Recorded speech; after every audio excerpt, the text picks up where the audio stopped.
Hi guys and welcome to the channel. Thank you so much for stopping by. I really do appreciate it so very much. Welcome, my name is Aiden. I'm so happy that you're here. Today I wanted to do something a little different than I have been doing.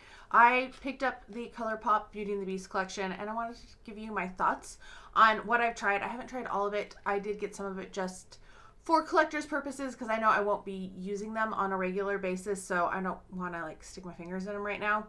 But I wanted to talk to you about the face products and the eyeshadow palette because that's what I've been using. That's what I'm actually wearing on my face today. So if you're interested, please keep watching. Don't forget to like and subscribe if you haven't done so already. And let me know if this intrigued you. Let me know what your favorite Disney movie is. And let me know your thoughts on the collection. Okay, so the collection has two lip sets. We have TheBeast and we have Belle. So it is a Grand Adventures and Break the Spell for those two. There is also a rose lip mask, which is the Enchanted Rose lip mask, so you can see it through there. And then you have, of course, the rose. This is where it irritates me a little bit. These are the two blushes. They look exactly the same. One is Chip and one is Mrs. Potts, but they gave them the same packaging all over. I want a different packaging. Like, put Mrs. Potts on one and Chip on the other, or make them a little different so I at least can tell which color is which by looking at like the tops or whatever, not just like reading the name. I don't know. That's something I want my blush to give me some indication of what color it is, and that's not going to do that. Then there is the special guest highlighter, and we'll talk about that one in a minute. And then of course we have the eyeshadow palette. This is just the Beauty and the Beast eyeshadow palette. I was just trying to see if it had extra names. I love Beauty and the Beast so much. It is one of my all-time favorite Disney movies, one of my all-time favorite movies. Belle just always spoke to me. Obviously, like, I love books. This is not real books. I wish they were real books, but my bookcases look like there's no space anywhere. They're stacked on top of each other. They're sometimes, in some cases, stacked too deep because I need more room because I just don't have enough room for all my books. So this is not what my bookshelves look like. I wish it did. Anyway, I love Beauty and the Beast. I got the opportunity to meet both Paige O'Hara and Robbie Benson, and it was really magical to talk to Paige. She left me in tears. It was such a wonderful experience, like happy tears. We talked about Jerry Orbach and working with the different legends that were the other voices, and as a musical theater kid, oh, it was pretty awesome. So I love Beauty and the Beast, and when they came out with Beauty and the Beast, I was like, oh, I'm not going to let happen what happened with Alice in Wonderland, where I didn't get everything. I missed the boat on it, so I ordered it the day it came out, and it's still available. As of, I think yesterday when I looked, it's still available. So let's start with the eyeshadow palette. I do have this on my eyes today. I will show you what colors I'm wearing. This is what it looks like.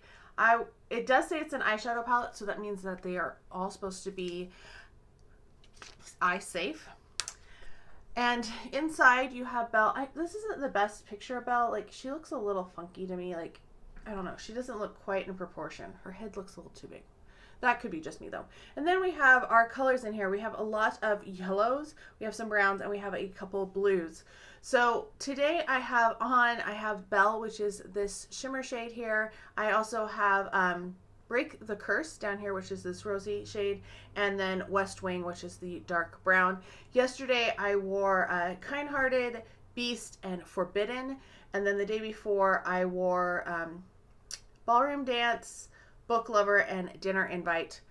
So I haven't worn all of them quite yet. I will give an update in my eyeshadow palette review next month, but I've been pretty impressed with this. Let me swatch them really fast and we can talk about them. So they don't swatch the best when I'm looking at them. They look a little better on camera, but they're very light. These two right here, this one's pretty light too. This one, so this is kind of a glittery type shade. It wasn't bad. I did wear it. Oh, sorry. Let's look at them together. So there we go. We have them all swatched. First half, second half. We'll get a little closer. So there's some nice shades in there. It's very yellow. It's a little more yellow than I was expecting. Like today, this shade that I'm wearing, which is, what am I wearing? Belle. It was a little bit more yellow than I was expecting. I was expecting it to be, I don't know, not quite as yellow as it is. I almost put Vivid Imagination, but I thought, nah, I have a work meeting tomorrow when this is going up, so I was going to do Vivid Imagination then. This one is pretty chunky, this Curious Mind. It flaked out all over the place, this one right down here. So that was a little bit of a annoying shade because I have it like everywhere, on my lap, on my chair, on the carpet. I have enjoyed what I've used so far. They're pressed a little weird. I don't know if you can tell.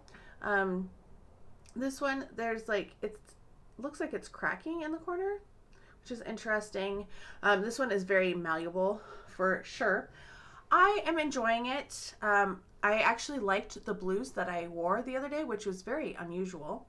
If you spent any time with me, you know that I'm not a big blue lover. So to have found a couple blues that I liked, I don't know, they worked nicely together. This light blue over the dark blue, it was fine. I wore that, like I said, with this yellow down here, and it was a nice kind of fun summery type look, and I have been enjoying it. I think it's a pretty good palette.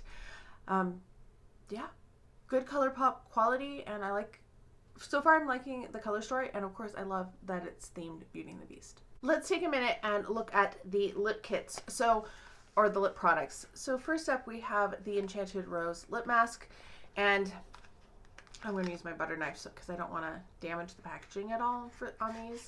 They're a little tricky sometimes to open. I don't need a new lip mask right now. I have been using so many lip masks currently, but it does say enchantment on it. It has little stars. It does look like a rose on the top, which is very nice. It does have a very pretty strong rose scent to it, so if you're not a big rose fan, I would probably pass on this one. I haven't tried their lip masks yet, but this is probably a year out before I get around to using it because I have just so many. I don't know if I'll ever get around to it, to be honest, because I think I have like 5 Laneige lip masks that I need to use still. Don't worry, I haven't used any of them. I haven't opened them. They're just sitting there because I bought a set of them and then I found other ones, and yeah. I have a surplus. I'm trying not to buy things, but then this came out and I had to. So let's look at this one. This is Break the Spell. It is the Beast set. I love that it has the window here with the Beast. And then inside you have a lip gloss and a lipstick. My lipstick keeps falling down into this because something's wrong with the packaging, but this is what the lipstick looks like. It is gold on the yellow, and this is called Last Petal. It does have little roses in the lipstick, which I think is very pretty.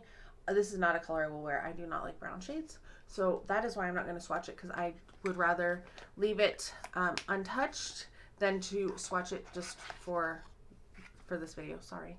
Same with the Ultra Glossy Lip. It's another brown shade. I just don't really enjoy browns on me. This is Kind and Gentle, and I don't wear a lot of lip gloss. I have been trying to get through lip glosses a little bit more recently, but it takes me a long time. I don't wear them on the regular, so I'm not going to open these because I have found that Colourpop lippies just don't last very long. They start going rancid pretty quickly, so leave them sealed is what I've learned. So here we have the other one. This is the Belle set. This is Bookworm.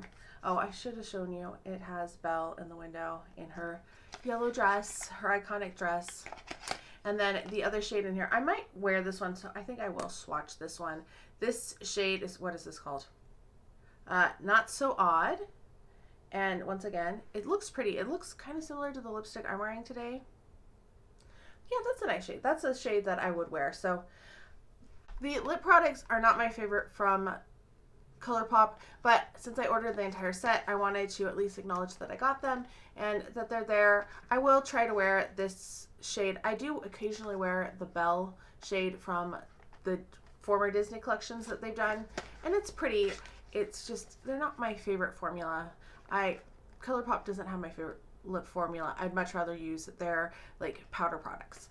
Let's talk special guest from it's the highlighter, that's what I'm trying to say. Leah Janae was upset about the packaging. She wanted Lumiere and Cogsworth on here, but honestly, this represents Be Our Guest so much. That Busby Berkeley cinematic quality that the piece has in in Beauty and the Beast. I rewatched it, not the movie, but just Be Our Guest, and I was like, oh, I forgot like how fantastic this piece is, and there's so much in it that harkens back to other times. I love it. So this is what the Super Shock Shadow highlighter, there we go, looks like. I am not in love with this. I wore this yesterday and it looked pretty, it was sparkly. It did not look smooth. It did not blend in well. It's okay here, but once I tried to start blending it out, it started to not perform well. And maybe that's because I put it on, I was trying to put it on with a brush, and then I was trying to like blend it out with my fingers later on. I just wasn't a big fan of it. I didn't like how it looked. I felt self-conscious at the party that I went to. I went to a friend's 90th birthday party yesterday. So, yeah, it was for a dance teacher, but it was still like, I felt a little too much with that. So not my favorite on the highlighter. I feel like the more it sits, the more it kind of like disintegrates and flakes a little bit. So would not recommend that. And then we come to the blushes. These are very interesting blushes. I am wearing Mrs. Potts today. So as you can see, they don't say anything. And the top is brown, which doesn't correspond with this shade whatsoever. And I hate that I've already kind of messed up the flowers in here because they're so pretty. The embossed flowers. Are you going to focus? Doesn't like to focus sometimes. And then I get it to focus and it's like, oh, it's a different color. So this is the color. This is the blush I am wearing. It is very, very light. It is not, does not have a lot of presence to it. It is not a shade that I would recommend for anybody that is darker than me. It is very pale. Can you even see that on my hand? It's kind of there. You can kind of see it once it like changes color, tries to go blue tone. So for me, yeah, this is a fine blush. Days that I want just a very light wash of color. I don't want to look like I am living. It's just, it's so pale. I usually like just a little bit more color, especially like allergies now. So like my nose is red from blowing my nose and stuff. And I want my cheeks to match that and not look like I'm pale. So yeah, now we have Chip, which they do have Chip and Mrs. Potts on the back, which is nice. This is the weirdest. This is not really a blush. This is more of a bronzer blush. So I did wear this. It has more presence to it, but it's still pretty darn light. It does blend out a little bit. There you go. So you can see it a little bit more. It does have more of a presence. It was fine. It's not really the type of color that I normally gravitate to, but if you're looking for a blush that's actually going to give you some blush, like some color, Chip would be my pick over Mrs. Potts. So overall, what are my thoughts? What would I recommend? What is not worth it? Well, overall, the packaging is fantastic. I love the packaging. I think they did a great job on that. I love the little details, like the Busby Berkeley here, and then you have Lumiere and Cogsworth on the back, but I'm not a big fan of this Super Shock highlighter. It's just, I want it to melt in my skin a little bit more, be more of a natural glow, and this was just too much glitter. It had like, it looked like I put glitter on my face. Like a very fine glitter, but it's still a glitter nonetheless. In terms of the blushes, I like Mrs. Potts a little bit better in terms of tone, but it is so very, very light that unless you are super pale like me, I would skip it. And if you like brown blushes, this one is fine, Chip, but it's not one that I normally would reach for or go for. So cheek products are a mixed bag. The blushes are okay. The highlighter was not for me. Then we come to the lip products. I think the lip mask, I've heard good things. So if you are looking for a lip mask and you don't mind rose, this would be a fun one. I love the packaging. Once again, that, you know, the rose, it's very pretty. I love the packaging on these lip sets, but for my personal taste, I would only get the Belle, not necessarily the Beast. But if you like brown tone lipsticks, the Beast is better. But like I said, I'm not the biggest fan of their lip formulas, and I find that they go bad pretty quickly. So I probably wouldn't recommend these either, unless you're really wanting a new lipstick and you don't have like 100 or more like I do. So yeah, they were an easy skip, but I bought the whole collection because I was just trying to I saved a little bit of money, so I got like one of those free. And finally, the eyeshadow palette. Once again, love the packaging. I didn't put it back in because I'm going to be continuing to wear it, but I really enjoy the eyeshadow palette. I think this is the best thing out of the collection. The artwork is very nice. I think the colors are it's a nice color story. I'm happy with it. I'm happy that I picked it up. I'm glad that I actually got it. So look for my full review. I'll talk a little bit more about it. It's going to be very brief next month, but I will talk about it more and what other eyeshadows that I've tried. I'll try to wear the rest of them before the end of the month, which is like 2 days. So got 2 more days worth of use out of that palette. All right, let me know if you've tried them, what your thoughts are, what you think Colourpop should collab with next. Did you get the Twilight collection? I'm really debating buying the Super Shock highlighters and the eyeshadow palette with that. So let me know what you think, if you think I should go for it or not. I hope you're all having a fantastic day. Thank you so much for stopping by, and I can't wait to talk to you next time.